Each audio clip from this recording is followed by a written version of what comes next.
எல்லாம் அல்ல சிவபரம்பொருளின் திருவருட்கருணையினால் இன்று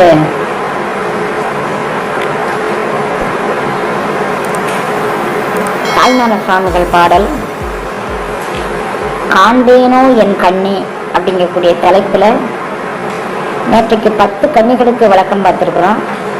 இன்றைக்கு 15 கன்னிக்கு விளக்கம் பார்க்கலாம் அப்படின்னு நான் நினைக்கிறேன்.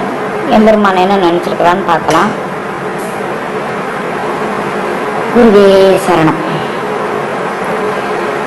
வாதவூர் ஆளிதனை வான் கருணையால் விளங்கும் போதவூர் ஏரே நின் பொன்னடியும் காண்பேனும். எம்பெருமான் மணிவாசகர் பெருந்தகை எவ்வாறு ஆட்கொண்டான் அப்படிங்கிறத இவர் கற்பனை பண்ணி பார்க்கிறார். அந்த கற்பனையில இவருக்கு தோணுது, இது சாதாரண கருணை இல்லை, மனித ஆற்றலுக்கு உட்பட்ட கருணை இல்லை, இது வான் கருணை. வான் கருணைனா நீள அகலம் காண முடியாத ஒரு பெருங்கருணை அது. அப்ப வாதவூர் ஆளிதனை வான் கருணையால் விழுங்கும் போதவூர் ஏரே. ஏர் அப்படின்னா வெற்றி நடை கொண்ட சிங்கம் அப்படின்னு அர்த்தம். நீ சாதாரண சிங்கம் இல்லையா, எப்படிப்பட்ட சிங்கம் தெரியுமா? அறிவுக்கெல்லாம் அறிவான சிங்கம். அதனாலதான் வாதவூர் அடிகள் 16 வயதிலேயே அவருடைய அறிவு நுட்பத்திற்காக வேண்டி அமைச்சு பதவியேற்றார். அந்த வாதவூர் ஆளிய நீ விழுங்கிட்ட, அப்ப நீ எப்பேற்பட்ட சிங்கம் தெரியுமா அப்படி இவர் நினைச்சு பாக்குறாரு. வாதவூர் அடிகளை எம்பெருமான் எவ்வாறு உட்கொண்டிருப்பான், எவ்வாறு அறிவு அனுபவம் தந்திருப்பான்னு. போதவூர் ஏரே, போதம்னா அறிவுக்கெல்லாம் பெரிய அறிவு, அந்த அறிவு அப்படிங்கிறாரு.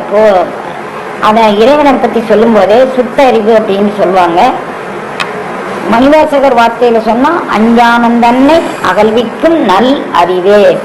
இறைவன் அறிவுமயமானவன். நீ அறிவுமயமானவன், உன் பக்கத்துல யார் நிக்க முடியும்? எல்லா அறிவாற்றலையும் நீ விழுங்கி கொள்ளக்கூடியவன். அதனால சொல்வாரு, வாதவூர் ஆளி தன்னை வான் கருணையால் விழுங்கும் போதவூர் ஏரே நின் பொன்னடியும் காண்பேனும். உன்னுடைய பொன்னார் அடிகளை நான் எவ்வாறு காண்பேன் அப்படின்னு கேட்கிறாரு. சாட்டையிலா பம்பரம் போல் ஆடும் ஜடஜால நாட்டமர எந்தை சுத்த ஞான ஒளி காண்பேனும்.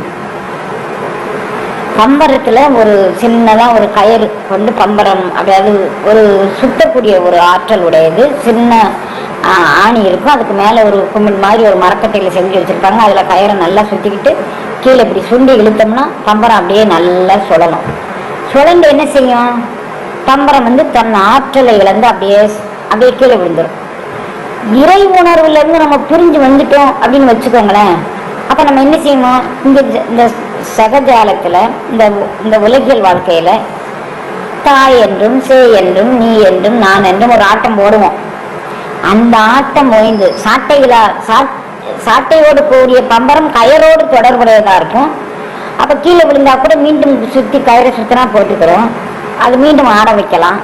நான் உன்னுடைய தொடர்பை இழந்து நான் இந்த சகஜால தொடர்புல நான் ஓடிக்கிட்டு இருந்தேன்னா, நான் உன்னுடைய தொடர்பு விட்டு போறதுக்கு பிறகு என் ஆட்டத்தை யார் பார்ப்பா? அது ரொடக்குன்னு விழுந்ததான். அதுக்கப்புறம் தூக்கி நிறுத்துவதற்கு ஆள் இல்லை. ஏன்னா உன்னுடைய தொடர்பை இழந்து நான் ஆடுகின்றேன் இந்த உலகியல் ஆட்டம்.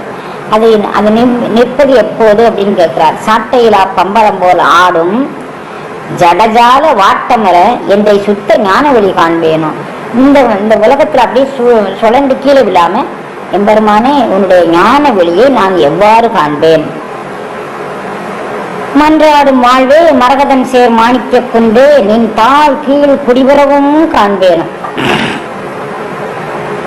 இறைவனை மன்றாடும் வாழ்வே ஞான சபையில் நிறுத்தனம் ஆடுகின்றான். எங்கே? பரவழி அனுபவமாக இருந்து அவனுடைய ஆட்டத்தை செய்கிறான்.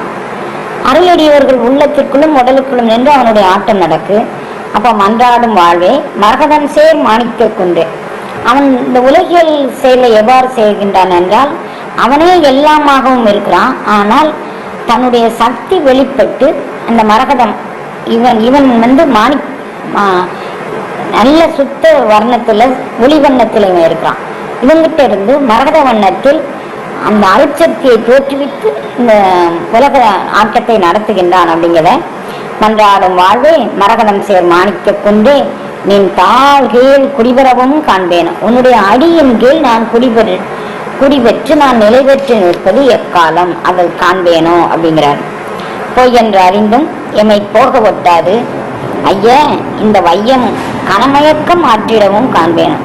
பொய் என்று அறிந்தும் எனக்கு தெரியுது, இவன் இவன் ஒரு நாளைக்கு ஒருத்தன் ரொம்ப எளியவனா இருக்கலாம், ஒரு நாளைக்கு அவனே பணக்காரனா இருக்கான். எளியவனா இருக்கும்போது தன்னடக்கத்தோடும் பண்போடும் எல்லா விதமான நற்பண்புகளோடு இருந்தான். பெரியவனான உடனே எல்லாத்தையும் தூக்கி எறிஞ்சிட்டு ஆணவ மாதிரில வச்சிருக்கிறான்.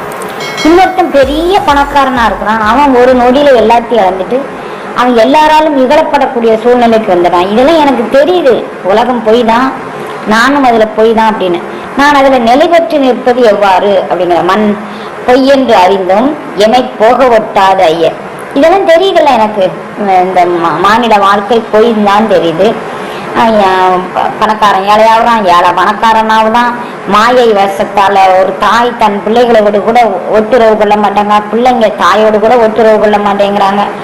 என்னென்னவோ நடக்குது உலகத்துல. இதெல்லாம் தெரிந்திருந்தும் நான் ஒன்ன தவிர வேற ஒன்று வேண்டாம் அப்படின்னு சொல்லி உதறிட்டு, இதெல்லாம் மாயை, நான் பல பல பிறவிகளாக இதை பார்த்து வந்தேன். செத்து பிறந்து எல்லா கூட்டத்திலையும் நான் வாழ்ந்துட்டேன். இதை ஒரு உதறிட்டு நான் உன்னை அடைய வேண்டாமா? எமை போக ஒட்டாது ஐய இந்த வையம் கனமயக்க மாற்றிடவும் காண்பேன். இந்த உலகத்துல உள்ள கனமயக்கு ரொம்ப வாட்டமான மயக்கங்கள் ஆற்றிடவும் காண்பேனும். அது என்ன, இதெல்லாம் வேண்டாம் அப்படின்னு சொல்லி தூர தள்ளிட்டு உன்னோடு சேர்ந்து இருக்கிறதுக்கு நான் செய்ய மாட்டேனா? எனக்கு அப்படி ஒரு தன்மை தெரியாதா? வையம் கனமயக்கம் ஆற்றிடவும் காண்பேன். தாயினும் நல்ல தயாளுவே நின்னை உன்னி தீயின் மெழுகு ஒத்து உருகும் சிந்தை வர காண்பேன். நீ எப்படிப்பட்டவன்? தாயிற் சிறந்த தயாவான கருத்துவன். நின்னை உன்னி உன்னுடைய அருள் என் மேல அப்படியே பெரிய வெள்ளமாக பொழிஞ்சுக்கிட்டே இருக்கு. நான் எப்பெல்லாம் மயங்குறேனோ, நான் எப்பெல்லாம் தளர்ந்தேனோ, அப்ப என்னுடைய தளர்வெல்லாம் நீக்க நீ எனக்கு கருணை பண்ணிக்கிட்டே இருக்க. இவ்வளவு கருணை பண்ணியும் தாயினும் நல்ல தயாளுவே நின்னை உன்னை நினைச்சுக்கிட்டு தீயின் மெழுகுத்து உருகும் சிந்தை வர காண்பேனும். ஆமா, அந்த தீயின் மெழுகு அனலிடப்பட்ட மெழுகாக நான் ஒத்து உருகும் சிந்தை வர காண்பேனும். உன்னோடு இந்த மனம் உருகுனாதான் இறையருளை பெற முடியும். மனதில் திட்பமாக வன்மை குடிகொண்டிருந்தனா இறை அருளை பெற முடியாது. அப்படிப்பட்ட சிந்தை நான் வர காண்பேனும். என் செய்யினும் என் பெறினும் என் இறைவா ஏழையன் நான் நின் செயல் என்று உண்ணும் நினைவு வர காண்பேன்.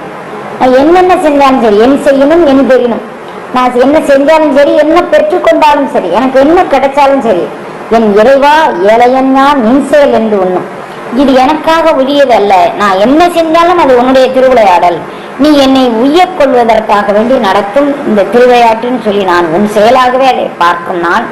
நான் அப்படி ஒரு நாளை நான் பார்க்க மாட்டேனா? ஏன்னா எனக்கு நல்லது வரலாம், கெட்டது வரலாம், நோய் வரலாம், என்ன வேணா வரலாம். அப்படி வந்தா இதுவும் என்னுடைய வினைப்பதிவு கழிப்பதற்கு எம்பெருமா நீ செய்த விளையாட்டு அப்படிங்கக்கூடிய பக்குவம் எனக்கு வருமா அப்படின்னு கேட்கிறார். என் செய்யணும் என் பெறினும் என் இறைவா ஏழையன் நான் நின் செயல் என்று உன்னும் நிறைவேற காண்பேனும். எள்ளத்தனையும் இரக்கமிலா வன்பாவி உள்ளத்தும் என்னை விளவிடவும் காண்பேனும். அத்தனையும் இரக்கமிலா வன்பாவி. எனக்கு இரக்க சுவாவமே என்கிட்ட இல்லை. உயிர் இரக்கம் இருந்தாதான் நான் ஜீவகாரண்யம் இருந்தாதான் நான் உயரிய நிலை பெற முடியும். நான் பெற்றோரை ஒரு மாதிரி திட்டுறேன், பிள்ளைங்களை ஒரு மாதிரி திட்டுறேன், மனைவி மக்களை ஒரு மாதிரி வச்சிருக்கிறேன். அப்ப எனக்கு மனதுல இரக்கம் இல்லாதனால தானே, ஜீவகாரண்யம் இல்லாதனால, தயை இல்லாதனால தானே இந்த வன் சொல் என் வாயிலிருந்து பிறப்பு. உயிரிழக்க பண்பு இருந்ததுன்னா யார்கிட்டக்கும் கடினமான வார்த்தைகள் வராது. அதனால அவரு கேட்கிறாரு, எல்லாத்தனையும் இரக்கமில்லா, கொஞ்சம் கூட இரக்கமில்லாத வன் பாவினா உள்ளத்தும் எந்த உறவிடவும் காண்பேனும். இந்த வன்பாவி உள்ளத்துக்குள்ள கூட நீ உலகு நடம்ப புரியுற பாத்தியா?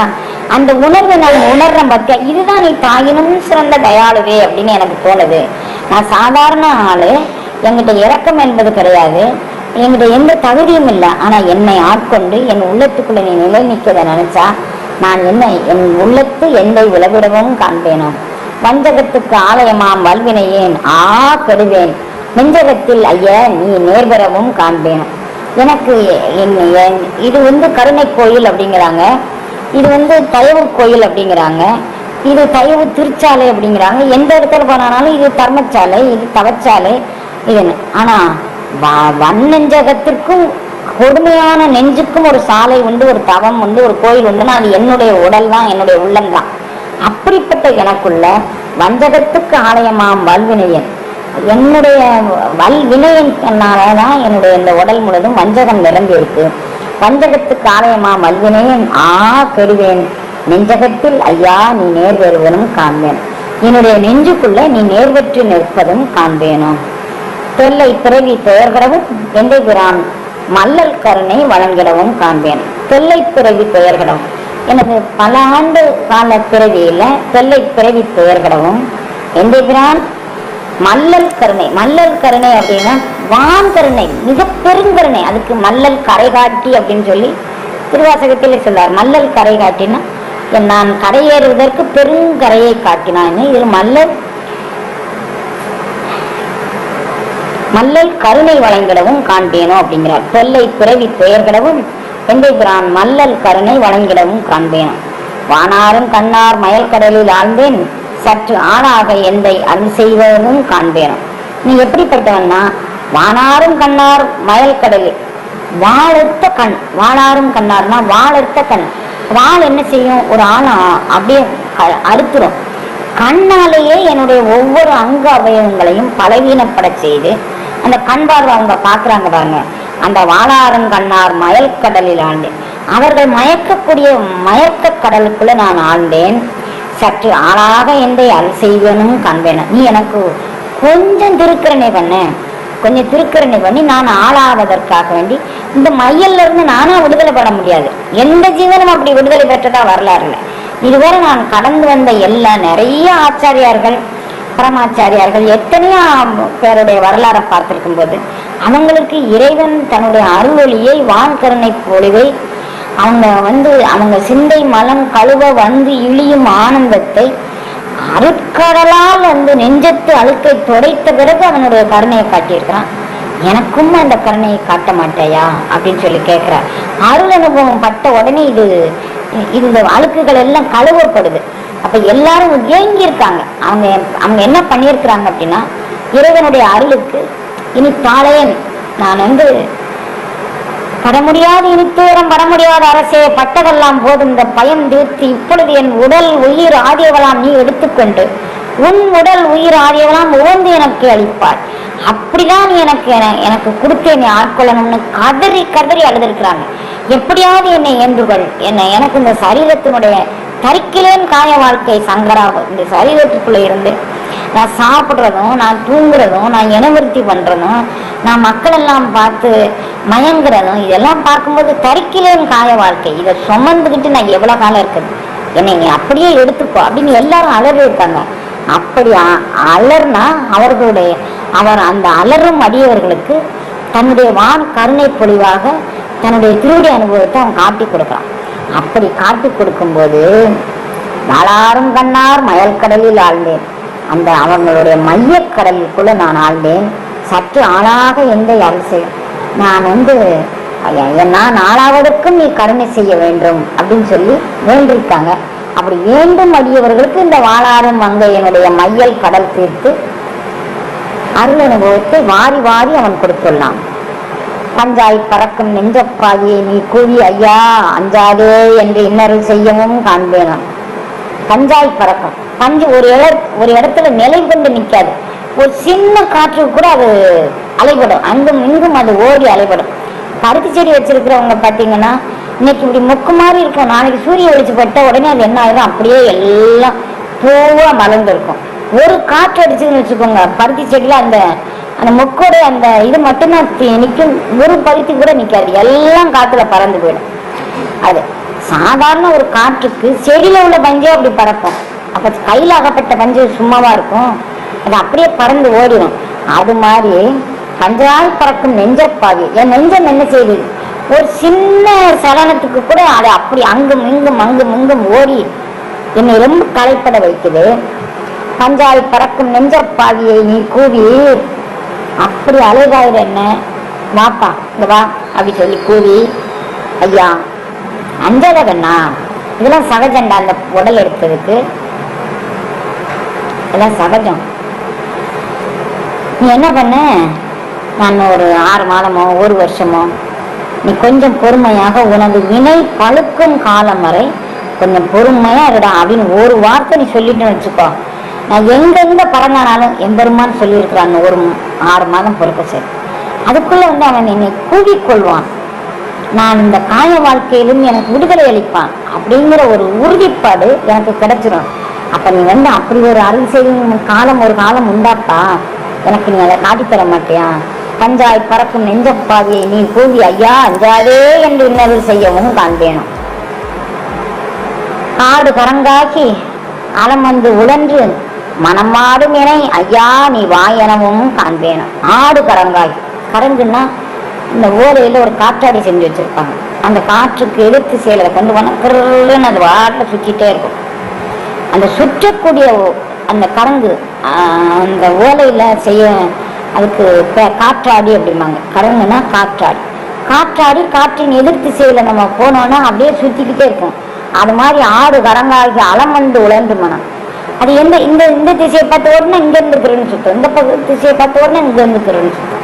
இந்த மாதிரி எந்த திசையிலையும் என்னை அலக்களிக்கக்கூடிய பஞ்ச கரணங்கள் பஞ்ச புலன்கள் 4 கரணங்கள் பஞ்ச புலன்கள் பஞ்ச பொறிகள் என்னை அலக்களிக்கின்றன.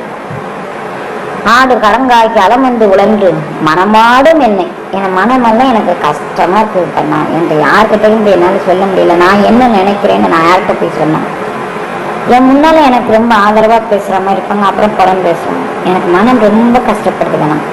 மனம் வாடும் என்னை ஐயா நீ வாயனமும் காண்பேன். கவலைப்படாடா, இவ்வளவுதான்.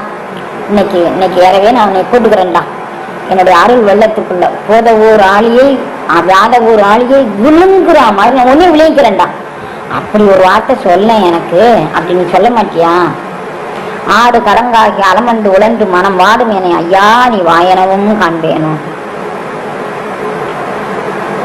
சிஸ்டருக்கு எளிய சிவனேயோ தீவினையேன் மட்டற்ற ஆசை.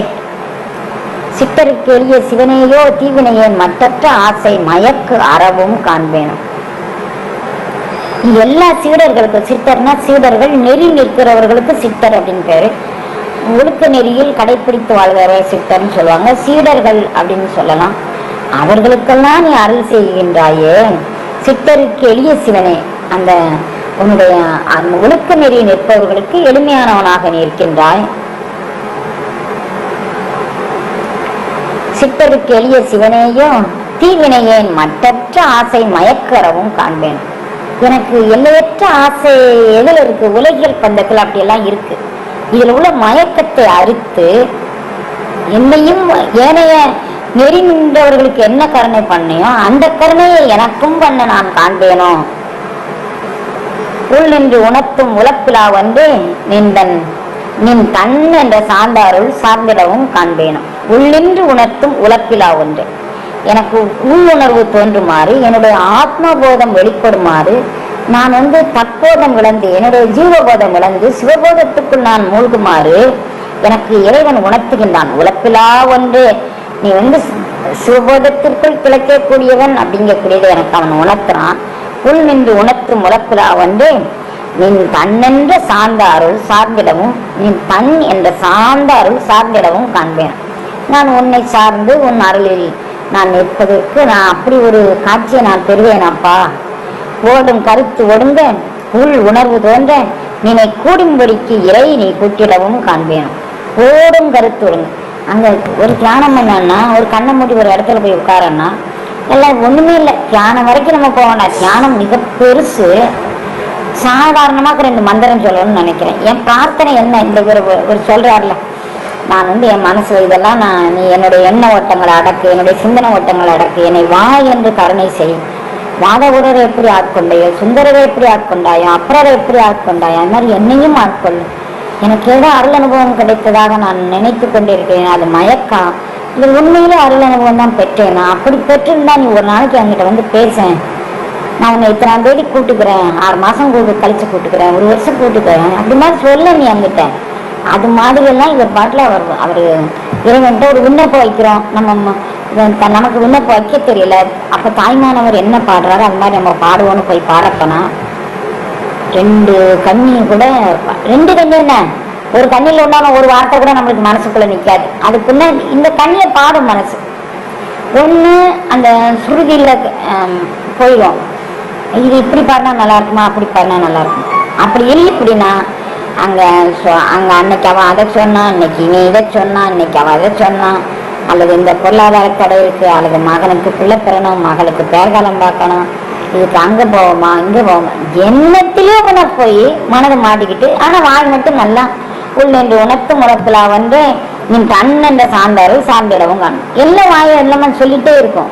போடும் கருத்து ஓடுங்க இப்படி மாதிரி அங்கே நான் ஒன்னே தான் பாட வந்திருக்கிறேன், உன் உணர்வைத்தானே பெற வந்திருக்கிறேன், உனக்குள்ள நின்று நான் வந்து உன் அன்புக்குள்ள ஏங்கி நிற்கத்தானே நான் வந்திருக்கிறேன். ஓடும் அதுக்குள்ள ஏன் என் மனசு இப்படி ஓடுது, என்னுடைய எண்ணங்கள் ஏன் இவ்வளவு அலைபாயுது, ஓடும் கருத்து ஓடுங்க உள்ளுணர்வு. இந்த உடலுக்குள்ள எம்பெருமான் வந்தான் பத்தியா, அவன் நுழைஞ்சிருக்காங்கக்கூடிய அருள் அனுபவம் பெற்ற போது எனக்கு சிந்தனை உடலை பத்தியா, எனக்கு செயல் உடலை பத்தியா, உள் உணர்வு ஒன்ற நினை கூடும்படிக்கு இறை நீ கூட்டிடவும் காண்பேன். உன்னை கூடும்படிக்காக இறைவா நீ கூட்டிட மாட்டாயா, அப்படி ஒரு அருள் அனுபவத்தை நான் பெற்ற மாட்டேனா அப்படின்றாரு திருவருள். கூட்டி வைக்க நாளைக்கு இந்த காண்பேனோ என் கண்ணி அப்படிங்கக்கூடியதுல மீதி இருக்கக்கூடியதை நாளை பார்க்கலாம். இன்றைக்கு திருவாசக சிந்தனைக்குள்ள பார்க்கலாம்.